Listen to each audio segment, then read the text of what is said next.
Hey guys, Father's Day is just moments away, and if you have spent your time scouring the internet looking for the perfect recipe for Dad, call off the search. I've got the perfect thing for you. It's my gourmet franglais burgers. So what exactly is franglais? It's a term that's applied to something that's a little bit French and a little bit English, much like my life.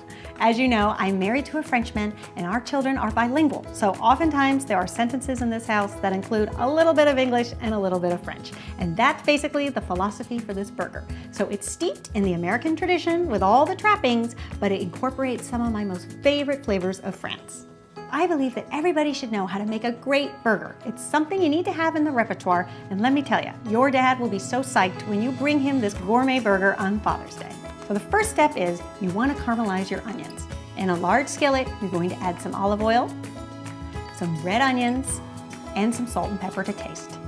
Go ahead and saute those up just until they're soft and translucent, and then you're going to add a little bit of balsamic vinegar. Stir that up just until the vinegar has become evaporated, and then you're going to allow it to cook for another 5 to 7 minutes more. You just want to make sure that those onions are nice and soft and caramelized. Then you can go ahead and add your fresh thyme. I love the addition of fresh thyme with this because it's such a classic French flavor and will just make those onions a little bit more gourmet. You can go ahead and set those aside, and then you're going to get on with mixing your ground beef. Now the secret to a great burger has to do with picking the right ground beef. When you get to the grocery store, you want to make sure that you get the ground beef that is 85% lean. That means it's going to have 15% fat in it. And fat always equals flavor. If you get the beef that's too lean, like 90%, you're going to end up with a dried out burger. So definitely, in this case, fat is more flavor. In a large bowl, you're going to add 2 egg yolks, some Worcestershire sauce, and for our French flavoring, we're going to add some herbes de Provence, salt and pepper, and freshly chopped parsley. I love the addition of a fresh herb in a burger, especially around the summertime, because it just makes the burger feel really summery and gourmet. Then you're going to whisk that up all until combined, and then once it's mixed, you're going to add your ground beef. And then the best way to mix this burger mixture is with your hands. Just make sure they're clean, and then go in and actually incorporate all that meat with your seasonings. Now here is tip number 2. You want to make sure that you do not overwork this meat. The more that you kind of mix it and work it around with your hands, the tougher your burger is going to be. So you really want to make sure that you're nice and gentle. Then go in and form your patties about the size of hockey pucks. You want to make sure that they're all about equal size. This will allow your burger to cook at the same rate and be done at the same time. Now, like with all French cuisine that tastes really good, it usually has to do with the butter. So in this situation, we're also going to use some butter. We're going to take a little pat and we're going to place it in the center of our burger.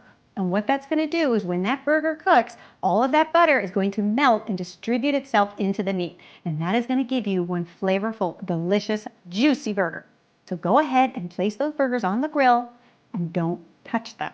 Let them grill for at least 4 to 5 minutes for medium rare on either side. The one thing you don't want to do, and people do this all the time, and I know that it's tempting, is to go in there with your spatula and start pressing down the burger. Every time you do that, you are taking those juices and releasing it from the meat. You want those juices to stay inside the meat, so just don't touch it.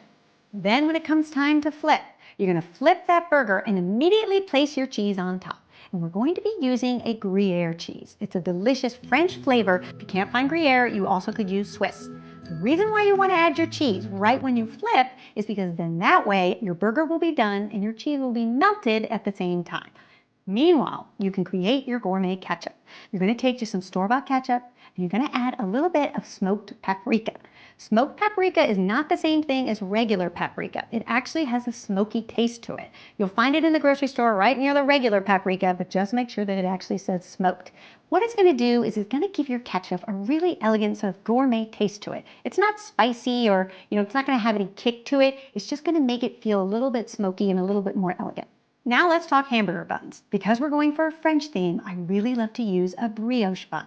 So you're going to go ahead and slit that down the middle and toast it on your grill. Once your buns are toasted, it's time to assemble your burger.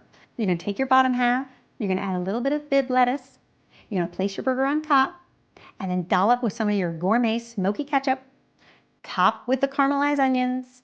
Then on the top bun, you're going to add some Dijon mustard. I love the Dijon mustard because it's a classic French taste and it's just a little bit more fancy than that yellow mustard you get in that squeezy bottle. So definitely spring for the Dijon, that's worth it. So there you have it, my gourmet franglais burger. I hope you guys give this one a try and let me know what you think. And happy Father's Day to all you hardworking dads out there. I hope you take advantage of the day, put your feet up, and let everybody wait on you for a change. I'll see you guys back here next week. I'm going to share with you how to make a simple apricot galette. It's rustic, it's beautiful, and it's the perfect type of tart for the summertime. I'll see you guys then.